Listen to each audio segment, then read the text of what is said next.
Okay, gang, we are back. I know it's been a while since our last video, so we're gonna get into. Actually, today's gonna be a simple video. So for those of you that are joining us for the first time, this video is gonna follow. Well, not my last couple videos because I did some cooking stuff. We're gonna talk story here. We're gonna do the demo. I'm not gonna talk throughout the demo, and then we'll talk story at the end, close it up. So if you want to fast forward through the demo section, and for my friend out there, yes, I talk with my hands. You want to fast forward through the demo section by all means, because all we're going to do today is we are going to route a channel inside the neck. I think we did a video with the neck. I got one over here. And this is what we're going to do. We're going to route a channel inside the neck. And what that channel is going to do is it's going to hold a, and I had to measure this, it's a 5/16 by 1/8 of an inch carbon fiber rod. And I use that to stiffen up, well, I don't use it just to stiffen up the neck. There's something else that I use this for as well too. And some of you may already know that. This channel is a little tight. I actually used an old bit, but this should be fine. I got a newer bit, so we should be nice and 1/8 inch on this channel right here. Now, what you're gonna find out is I don't lay the carbon fiber rod all the way in. I actually leave it proud a little bit, and there's a reason why I do that. And I may have gone over this already. I think I've done it on another video, and I'm probably gonna talk about it again. If you look at the back of the fretboard, and I'll bring it up there. Back of the fretboard actually has a channel. A lot of my fretboards have inlay in it. This one doesn't yet. And I don't like to, there's all kinds of ways to set the fretboard and make sure it doesn't move. But I thought, well, if I'm gonna use a carbon fiber rod, I just inlay it inside here. The only direction I need to make sure I maintain that it's square is up and down if the rod is locking it in, which it does. Of course, this is gonna go more in like this. But does not take much for this channel to lock in and keep the fretboard from moving side to side. And it's very easy to keep the fretboard from moving in one direction when you glue it down. Anyway, that's getting a little ahead of where we're going. So today we'll talk about laying out where we're going to, well, laying out the shape as well too, and laying out, cutting this slot right here. So let's get started. We're still talking story, so I'll show you what we got going on. All right, here's the template that I use for my neck profile. Got all kinds of measurements on it. If you want to see it right now, the headstock itself gets cut to 1/2 inch, which this is not just yet. And then add on the veneer on the headstock and add on a back strap. Both, I call it veneers, 1/16, maybe less. Now we'll see what happens. And then you can see the shape. There's dimensions on here. I think I might have shown this already. All right. But what it looks like after I draw it out on here, remember now, we're going to do a mortise and tenon joint up here, so I have to leave a little bit extra in the front. And this template doesn't actually go all the way down the heel block, and that's okay. Sorry, let's move this over here. That's what it looks like. Okay, so you can see I've already drawn it out. Gets a little tricky up here. So my boys, if you're looking at this, I have measurements on both sides. These are my old measurements on this side. I used to do the fretboard to here, but since then, and I didn't cut a new template. Since then, I started doing, we'll just converse this right now. I started doing nuts inside the fretboard, kind of like Fender does, not kind of, actually like Fender does. So what that did was it extended where I have to put the scarf joint on. So this is the old side, and if you look on this side, the new side, it brings it up to here. That's why it says fretboard. So when I do this pattern and I lay it on here, you can see what happens. It's a little shy, that's okay. I know what this angle is. It's already cut. I don't have to worry about that. All I have to worry about is this thing is cut 1/2 inch all the way down. And we're going to do that on the bandsaw eventually. Or I can plane it down, but I still got to take off the backside. Oops, sorry, backside. Anyway, getting a little ahead of ourselves here. This is going to get sanded or planed all the way up to this line, and that's where the edge of the fretboard is going to, oops, wrong way. That's where the edge of the fretboard is going to land, just like that. All right, in case you were wondering. All right, so let's talk about the measurements and centering this. So I have my little center finding rule here. And of course, I got all kinds of measurements on here as well too. Nut spacing, tipple spacing, because I do tipples as well too. And I got all kinds of lines over here where I mark off the bridge, where I mark off the saddle, well, the saddle, bridge holes, the nut, and where the slots go. But this is basically a center finding ruler. You see the arrow is right there. That's the center. So all I did, and for those of you that know how to use center finding rulers, just find the center. That's it. So this, remember, this is going to be right at about 3 inches, give or take. Really not rocket science on the 3 inches. Can be more, can be a little less, because the headstock's not going to be that wide. So find the center. Now here's the important part. This is where our cutting surface is going to be. So I drew a center line up here. All right. Now the bit that I'm going to use is 1/8 of an inch. So I don't want to cut more than 1/8 of an inch at any given pass. So we're going to do this in 3 passes. I've already marked off 1/8 of an inch right here, just because I can. Another 1/8 of an inch, and then the last 1/16 right here. And it's not really a 1/16. Remember, we're going to leave this a little proud of that. So I'll be honest with you, what I did was put the ruler right here. I popped this right here, figured out how much I wanted proud on this side, eyeball measurement, not a whole lot. If you guys want to see it, it does not take much. Now, truth be told, this is a little tapered on the top. It's not actually 90 degrees square. So really, I got it right where the taper starts. It, again, does not take much. So, right there, figure out where it's going to go, and then draw the line right across, and that's as deep as we're going to cut today. And that should get us to where this needs to be inset. In fact, if you want to see it, that's probably a better angle right there. There you go. Not a whole lot. All right. What else? I think that's it. So what we're going to do is we're going to go to the router table, which is already set up. We're going to do 3 passes. So you're going to see me cut the first pass, and I'm going to cut it all the way through, by the way. The carbon fiber rod is actually going to go through, and this is a good example of it. It's going to go through the joint over here. Does it add strength? Yeah. Does it cause a weak point? Who knows? 4 nylon strings. That's what I do. All right. You guys know what that means, 4 nylon strings. Not a whole lot of tension on the top, but we'll go ahead and do that. Honestly, I used to do it. I used to stop and do all this kind of stuff, and I might do that again. But right now, we're cutting all the way through. All right, anything else I'm missing? So we are at, wow, 9 minutes. I'm going to shut up, and then we're going to come back, guys. All right, let's go to the router table.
Okay, so let's come back. There are a few things that I did not talk about.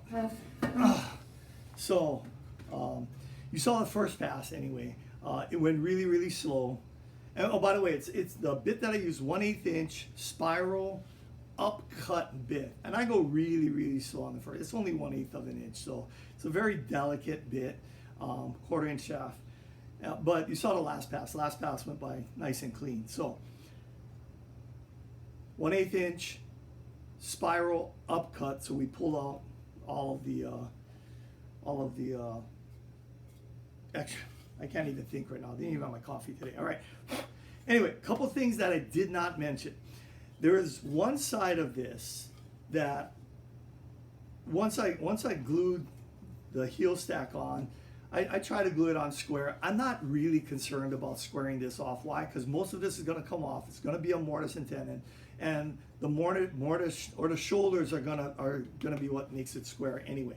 This side not square at all. I didn't touch this side of the neck. I just made sure this side was square and flat and straight.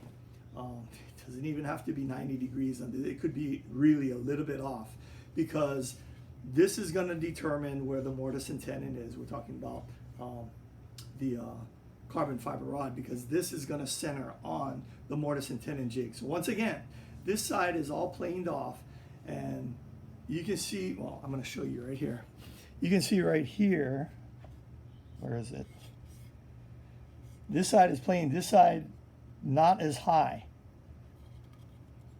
So this is lower than here. So this is the side that was going against the fence, which is okay, because all of this is going to get cut off. I can't even tell if you can see me, if my head is getting chopped off or anything like that. All right, but I think that was it. I think I covered everything. What I'm going to do now is get this rod. I'm going to cut it to length. All right, what I'm probably going to do is cut it this way. All right, I'm going to stick it in, and this side can be a little flush over here, but this side I'm going to cut it at an angle. So then what's going to happen is this angle now becomes the new angle when I do my next neck. So we're going to do that. I'm just going to use a hacksaw blade. I'm probably going to put it on here, put it in here. And you can see how tight this is, which is okay. Honestly, I can sand this down a little bit, but I actually like it really tight like this. We're going to pull this out, and it'll fit really nicely. But I'm going to go ahead, and we're not going to show you cutting this at an angle. And yes, the carbon fiber dust is nasty, and I'm not going to say it beats up hacksaw blades, because I don't do a whole lot of them, but we'll see later on. Oh, and then we're going to glue this in with West System epoxy. I got it down there. What I'll do is I'll actually tape off over here and tape off at the end, and I'll also, and you know what, I'll do that on another video. We'll show epoxying this, because we don't want the epoxy to go all over the place. I put tape on it, and then I pull off the tape so it's all nice and clean. All right, guys, you got questions, comments, pop them down below. Hopefully I'm back building some more. I got some new subscribers, which is great. Maybe you guys subscribe for the food stuff. Again, questions, comments, pop them down below. Suggestions, anything. Yeah, I guess I'm fielding those now. Catch you next time.